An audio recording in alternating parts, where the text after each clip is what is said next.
que me levou mesmo a pesquisar a presença nordestina em São Caetano foi a história oficial da cidade, né? A história que é contada oficialmente. A gente sabe que a história de São Caetano, ela valoriza muito a presença do italiano, né, na cidade, em detrimento de outros povos, de outros personagens que foram tão importantes quanto. Então, é uma história que é narrada sempre com esse ar triunfalista, né? O imigrante italiano é considerado o grande construtor de São Caetano.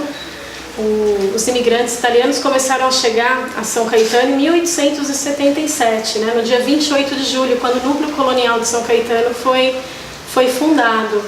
E só que já havia, antes da chegada do italiano, já havia uma história aqui em curso. A região que hoje compreende, né, o município de São Caetano, uma parte desse território foi uma fazenda beneditina. Os monges beneditinos de São Paulo comandavam essa fazenda aqui na região de São Caetano. Depois essa fazenda foi transformada em núcleo colonial e a partir dessa transformação a gente tem a chegada dos primeiros imigrantes italianos aqui à cidade. Só que já houve toda uma história antes, mas a nossa história oficial coloca como marco a chegada do italiano.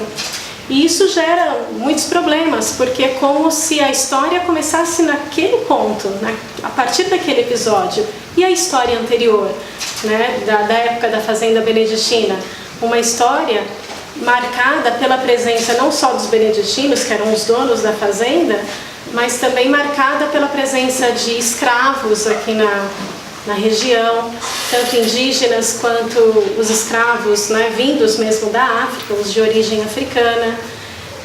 Havia já uma população nos arredores da fazenda, então havia toda uma história, e isso foi apagado das narrativas oficiais, né? Então, e os outros personagens, e as outras histórias? Então essas outras histórias ficaram ocultadas por conta dessa valorização ao imigrante italiano. Não que o imigrante italiano não tenha sido importante, né, para o desenvolvimento da localidade, mas a gente tem que tomar muito cuidado com essas narrativas que exaltam, né, um grupo e deixam outros de lado.